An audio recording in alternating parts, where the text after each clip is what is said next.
जनशक्ति party जिंदाबाद।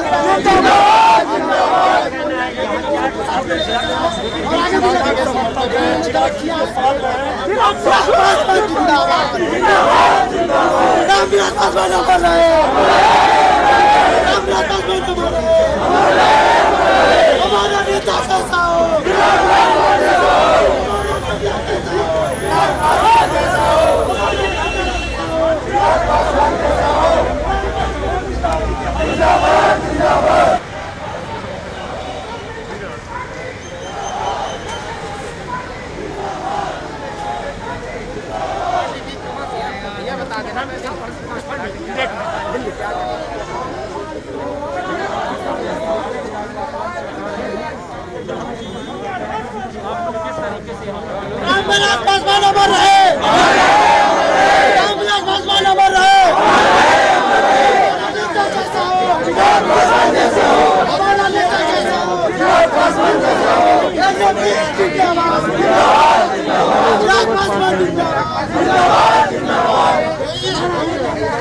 आपके जीत गया है, कितने सांसद आपके जीत गया है, पर मेरे लिए भी एक बड़ी जीत थी। जो लोक जनशक्ति पार्टी के बारे में कहा जाता था कि भैया 2%, 3%, 4% की पार्टी है,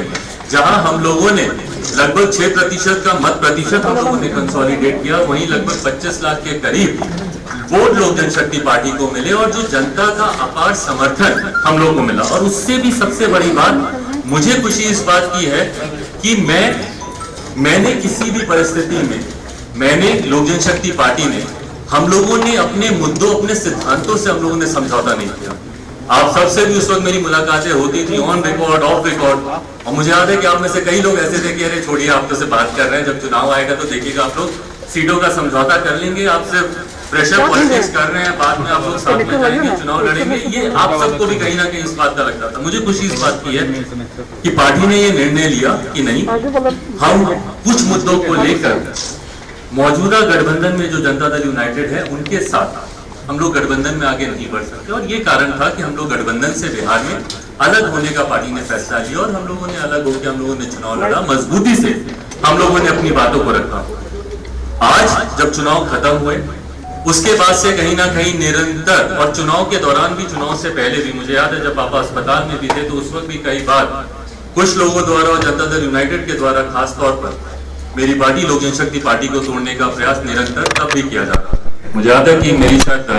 पापा की जब आखिरी बार बात पार्टी के कुछ नेताओं से हुई थी, जब वो आईसीयू में थे, तो उस वक्त भी जब उनकी बात हुई तो उन्होंने इसी बात को कहा कि क्यों मीडिया में इस तरीके की भ्रामक खबरें आती हैं। कि चाचा से भी बात हुई, चाचा को भी उन्होंने इसी बात के बारे में कहा कि क्यों बार बार ये खबरें आती हैं कि भाई पार्टी टूट रही है, पार्टी अलग हो रही है, इस तरह की जानकारी क्यों आती है। पर बहरहाल निरंतर एक लंबे समय से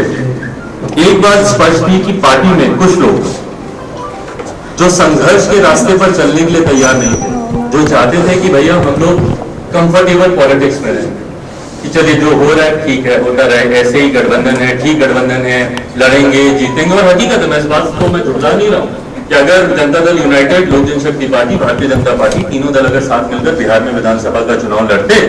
तो हम लोग का एक तरफा, जिस तरीके से लोकसभा में हम लोग 40 में से 39 सीटें हम लोग जीते, विधानसभा में भी हम लोग का परिणाम उसी तरीके से आता। पर उसके लिए मुझे नतमस्तक होना पड़ता मौजूदा मुख्यमंत्री नीतीश कुमार जी के सामने, उसके लिए मुझे समझौता करना पड़ता अपनी नीतियों से। मैंने Bihar first, Bihari first vision document जो पूरे बिहार में हम लोगों ने घूमकर हर एक जिले, हर एक प्रखंड में जाकर वहां के लोगों से सुझाव लेकर जो हम लोगों ने तैयार किया था, उसको सम्मिलित करने से साफ इनकार कर दिया गया। किसी भी गठबंधन में एक नॉर्मल प्रैक्टिस रहा है कि आप कॉमन मिनिमम प्रोग्राम आप ड्राफ्ट करते हैं, साझा न्यूनतम कार्यक्रम के हिसाब से सरकार चलती है। और मेरा भरोसा नहीं था कि भैया आपका साथ निश्चय बिहार में विकास कर सकते। और मुझे लगता है कि हर वो व्यक्ति जिसको बिहार से प्यार है, बिहारियों से प्यार है, बिहार के युवाओं से प्यार है, अपने समाज से प्यार है, हर वर्ग के समाज से प्यार है, जो व्यक्ति बिहार से प्यार करता हो वो शायद अपनी बातों को इतनी प्रमुखता से रखता है जितनी प्रमुखता से मैंने रखा। और उसके सामने ना मैं झुका, ना मैंने किसी तरीके का मैंने समझौता किया, और अपने विश्वास पर मेरी पार्टी के पूरे समर्थन के साथ मैंने चुनाव लड़ा। बट हाँ, जैसा मैंने कहा कि कुछ लोग संघर्ष के रास्ते पर चलने के लिए तैयार नहीं थे, उन लोगों ने उस वक्त भी, उस चुनाव के दौरान भी जिसमें मुझे दुख के साथ कहना पड़ता, बट मेरे चाचा खुद उन्होंने चुनाव प्रचार में उस वक्त कोई भूमिका नहीं निभाई। मेरी पार्टी के कई और सांसद जो अपने व्यक्तिगत चुनाव में, वीना जी वैशाली, वो अपने सुपुत्री उनके चुनाव लड़ रही थी, वो उसमें व्यस्त थी। कैसर साहब का क्या ही कहना, उनके तो सुपुत्र खुद दूसरे गठबंधन से चुनाव लड़ रहे थे, वो उसमें व्यस्त थे। कई पार्टी के और नेता, मेरे छोटे भाई जब समस्तीपुर में मेरे दूसरे भाई चुनाव लड़ रहे थे, उनके चुनाव में व्यस्त थे। जिस तरीके से पूरे प्रदेश भर में कुछ लोगों की भूमिका होनी चाहिए थी, उस तरीके से उस वक्त भी देखने को नहीं मिली। और कहीं ना कहीं आभास कुछ लोगों को था कि आज नहीं तो कल पार्टी संभवतः इन सवालों को लेकर उनके सामने उनसे कार्रवाई कर सकती है, उनसे पूछताछ कर सकती है। बहरहाल जब चुनाव समाप्त हुए उसके बाद, जैसा मैंने कहा कि मुझे थोड़ा समय चाहिए था अपने परिवार के साथ रहने का, वो समय मिलने के बाद जब वापस हम लोग रणभूमि में उतरने की तैयारी कर रहे थे, कोरोना प्रोटोकॉल तब तक लागू हुए, इस महामारी से बचाव के लिए कई तरीके के नियम कायदे कानून बनाए गए, और उस वक्त हम लोगों ने पुनः कुछ समय के लिए अपनी तमाम राजनीतिक गतिविधियों पर हम लोगों ने रोक लगाई। और उसके फिर तुरंत बाद मुझे टाइफाइड हुआ, और संजोग ऐसा कि इस बार हालत इतनी ज्यादा खराब हुई कि लगभग 40 दिन से ज्यादा का समय मुझे लगा अपने आप को बेहतर स्थिति में लाने के लिए। अभी भी रिकवरिंग में ही हूँ, पूरी तरीके से रिकवर नहीं हो पाया हूँ, पर वो समय जरूर लगा। और तब तक दुख मुझे इस बात का है कि जब मैं बीमार था, जब मैं बिस्तर पे था, उस वक्त मेरे पीठ पीछे जिस तरीके से ये पूरा षड्यंत्र रचा गया, इस बात का मुझे दुख है कि अगर किसी को भी कोई भी तकलीफ होती, और जबकि मैंने निरंतर प्रयास किया अपने चाचा से संपर्क साधने का, उनसे बात करने का, चुनाव के बाद से लगातार मैंने कोशिश की कि मैं उनसे बात करूं, अगर किसी तरीके की कोई समस्या है या उनको अगर किसी तरीके की बातें मेरे सामने रखनी हो। और ये संपर्क नहीं होने के बाद, ये संवादहीनता आने के बाद, मैंने स्वतः अपनी तरफ से मैंने होली के दिन, क्योंकि वो दिन मेरे लिए एक कठिन दिन था, आप सब ने अनुभव किया कि जब पापा रहते थे तो किस तरीके से हम लोग घर पर होली मनाते थे, पर उस दिन ना सिर्फ पापा के नहीं रहने की वजह से ना सिर्फ होली फीकी थी, बल्कि उस दिन मेरे साथ परिवार के भी लोग नहीं थे, चाचा नहीं थे, कोई नहीं था। तो उस दिन मुझे वो अकेलेपन का एहसास हुआ, और उस दिन मैंने उनको पत्र लिखा, जो पत्र मैंने कल या परसों मैंने अपने ट्विटर हैंडल के माध्यम से आप सबके बीच साझा भी किया। और उस पत्र में भी अगर आप पढ़ेंगे तो अंत में मैंने यही लिखा कि कुछ भी है आप बात तो कीजिए, आगे आप मुझे बुला लीजिए, जो भी आप अपनी बातों को रखिए। पिछले 2 दिन से जब ये घटना चक्र भी चल रहा था, मैं जानता हूं कि आप सब भी काफी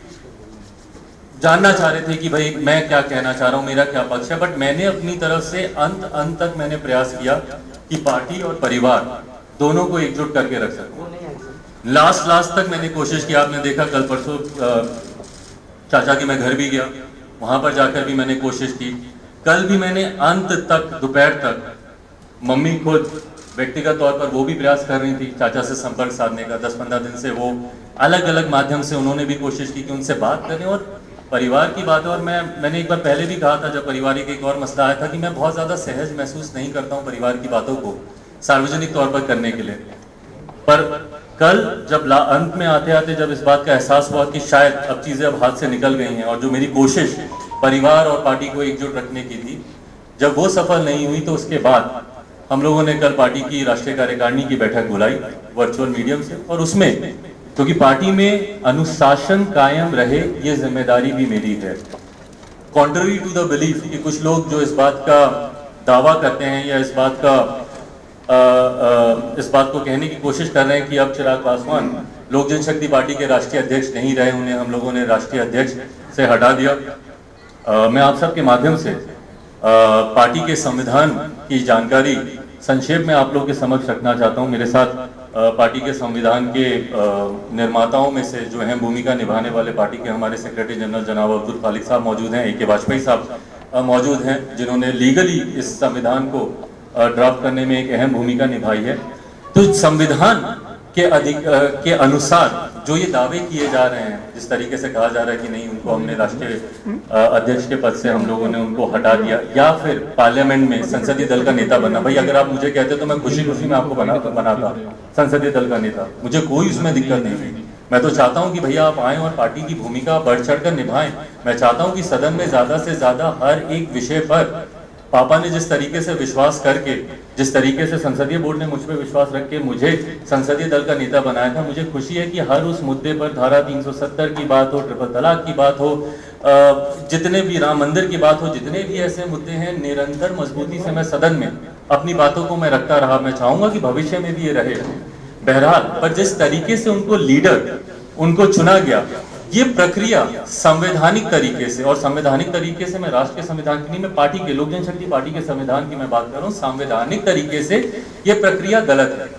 पार्टी में पार्टी का leader of the house parliament में या विधानसभा में या विधान परिषद में कौन होगा, इस बात का निर्णय सिर्फ और सिर्फ पार्लियामेंट्री बोर्ड ले सकता है। And in absence of parliamentary board, ये पूरी की पूरी power resides in the hand of the national president. राष्ट्रीय अध्यक्ष के पास ये पूरी पावर है इस बात को चुनने की। कौन आपका leader of the house parliament में होगा, लोक जनशक्ति पार्टी का संविधान इस बात की इजाजत सिर्फ राष्ट्रीय अध्यक्ष या संसदीय बोर्ड के पास है। वहां पर मौजूदा जो सिटिंग मेंबर ऑफ पार्लियामेंट्स हैं वो आपस में इस बात का निर्णय नहीं ले सकते, ये पार्टी का संविधान कहता है। बहरहाल, इसमें बहुत ज्यादा डिटेल में नहीं जाते हुए, क्योंकि संभवतः आने वाले दिनों में शायद एक लंबी कानूनी लड़ाई भी हम लोग को लड़नी पड़े, वहां पर हम लोग इस बात को मजबूती से हम लोग रखेंगे। बट आज आप लोग की जानकारी में सिर्फ मैं इन बातों को देना चाह रहा हूं कि जिस तरीके से पोर्ट्रे किया जा रहा है, मैं सामने इसलिए नहीं आ रहा था या अपनी बातों को, क्योंकि आज हम लोग दिन भर एक लंबे समय तक हम लोगों ने लीगल ओपिनियंस, क्या क्या इसमें कॉन्स्टिट्यूशन के आधार पर क्या क्या चीजें हैं, सुबह से लंबे समय से हम लोग की बैठकें चल रही थी, तमाम इन जानकारियों को हम लोग एक दूसरे के साथ हम लोग साझा कर रहे थे। और ईमानदारी की बात है, मैं बहुत ज्यादा मैं चाहता नहीं था कि ये मसला इस तरीके से बढ़े। जैसा मैंने कहा कि मेरा हमेशा प्रयास रहा कि अगर परिवार की बात है, और पार्टी भी मेरा परिवार है, अगर इसको हम लोग बंद कमरे में अगर आपस में बैठकर अगर हम लोग इसको सुलझा पाते, वो मेरा प्रयास ज्यादा था। पर अब जब मेरे पास कोई और विकल्प बचा नहीं, तो इसीलिए आप सबके समक्ष आकर मुझे इन बातों को रखना मेरे लिए जरूरी था, क्योंकि बार बार मैं देख रहा था कुछ चैनल्स पे चल रहा था कि इनको राष्ट्रीय अध्यक्ष पद से हटाया जा चुका है। लोक जनशक्ति पार्टी का संविधान कहता है कि राष्ट्रीय अध्यक्ष का पद सिर्फ दो परिस्थितियों में खाली हो सकता है, या तो राष्ट्रीय अध्यक्ष का निधन हो, या स्वतः अपनी मर्जी से राष्ट्रीय अध्यक्ष किसी भी परिस्थिति में जब वो रिजाइन करते हैं तो उसकी जगह दूसरे अध्यक्ष की नियुक्ति की जा सकती है। बट ये तमाम बातें, जैसा मैंने कहा, लीगल मैटर्स हैं। यहाँ पे वाजपेयी साहब मौजूद हैं, विस्तार में अगर आप इनसे अगर कुछ आप जानना चाहें तो ये आपको और विस्तृत तरीके से आपको इन सब बातों की जानकारी देंगे। पर हाँ, आज आप लोगों के सामने आने का मेरा उद्देश्य बस यही था, जो एक मैंने प्रयास किया था कि शायद परिवार, पार्टी, सारा मसला सुलझ जाए। आज जब वो सुलझा नहीं, तो पार्टी में अनुशासन बना रहे, पार्टी जिस मजबूती से जिन विचारों के साथ आगे बढ़ रही है, उन्हीं विचारों के साथ वो आगे बढ़ती रहे। इसके लिए जरूरी था कि मैं अपनी बातों को आप सबके माध्यम से, मेरे जितने समर्थक हैं या लोक जनशक्ति पार्टी में जितने लोग विश्वास रखते हैं, हमारी पार्टी के तमाम पदाधिकारी, कल भी मुझे खुशी है कि जब राष्ट्रीय कार्यकारिणी की जब बैठक हुई तो उस वक्त भी हमने सारे पदाधिकारियों ने जिस मजबूती से पार्टी के पक्ष में अपनी बातों को रखा, पार्टी को आगे लेकर जाने के लिए रखा, पार्टी को मजबूती प्रदान करने के लिए रखा, उस दिशा में मैं अपने पार्टी के तमाम साथियों के साथ, तमाम पदाधिकारियों के साथ, नेशनल बॉडी के हों, स्टेट बॉडी के हों, स्टेट प्रेसिडेंट्स हों, विभिन्न प्रकोष्ठों के अध्यक्ष हों, हमारी जिला समिति के पदाधिकारी हों, जिला अध्यक्ष हों, उन सब की सहमति और मजबूती के साथ आने वाले समय में लोक जनशक्ति पार्टी मजबूती से इस लड़ाई को लड़ने के लिए तैयार है। पार्टी पापा ने पूरे विश्वास, भरोसे और मेहनत के साथ उन्होंने बनाई। विश्वास इस बात का कि इस पार्टी के माध्यम से जिस तरीके से वो गरीबों की, पिछड़ों की लड़ाई लड़ना चाहते हैं, समाज में कई ऐसे तत्व हैं जो निरंतर आपको बांटने का काम करते हैं, और ये पहली बार नहीं हो रहा, इतिहास गवाह रहा है, कई बार ऐसा प्रयास किया गया है। और इसमें मैं बोलूंगा, बांटने की जब मैं बात कर रहा हूँ तो मैं जनता दल यूनाइटेड के ही लोगों की मैं खासतौर पर बात कर रहा हूँ। दलित महादलित करने का भी काम उन्हीं लोगों ने किया, और निरंतर ये देखा गया है, ये प्रयास किया जाता है उनके द्वारा कि जब भी कोई एक दलित आगे बढ़ना चाहता है तो उसी में ही ये लोग विभाजन करने का काम करते हैं कि भाई इनको आपस में ही फूट डाल दो, आपस में बांट दो, ताकि ये लोग आगे ही ना बढ़ पाए। दलित महादलित बनाना सबसे बड़ा उसका एक उदाहरण रहा। तो निरंतर ये बांटने और राज करने की रणनीति इन लोगों के द्वारा अपनाई जाती है। पर जैसा मैंने कहा कि मैं रामविलास पासवान का बेटा हूँ,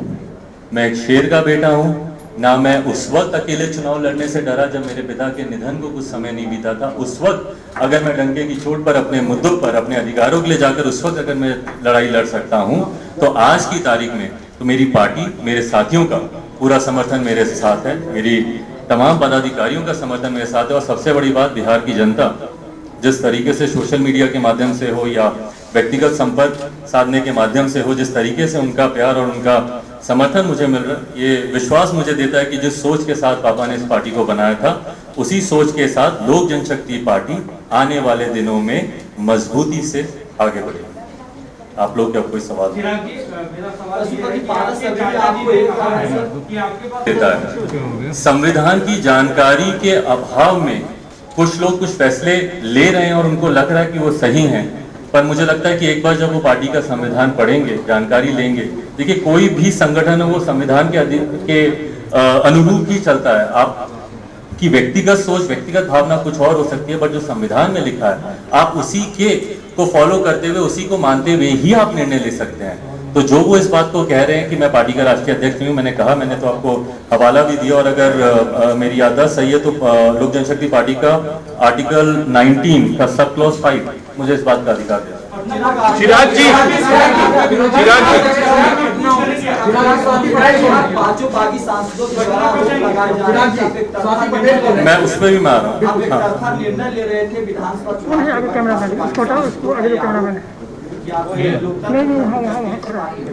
किसी का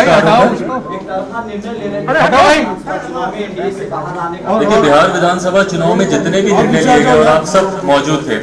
निरंतर बिहार पार्लियामेंट्री बोर्ड के नेताओं से राय मशवरा करके, उनसे बातचीत कर और अगर उस वक्त अगर उनके अनुसार निर्णय नहीं लिए गए तो ये प्रश्न उस वक्त उठने चाहिए थे, ना कि चुनाव समाप्त होने के 6 महीने के बाद। उस वक्त ये सवाल आने चाहिए थे। उस वक्त जो आपकी सहमति थी, उस वक्त आपको लगा कि शायद यही सही है, या जिस तरीके से पार्टी के तमाम पदाधिकारियों का, तमाम पार्टी के कैडर का जिस तरीके से उस वक्त उस निर्णय में उनका समर्थन था, तो अगर किसी को आपत्ति थी तो उस वक्त उनको आपत्ति रखनी चाहिए। चिराग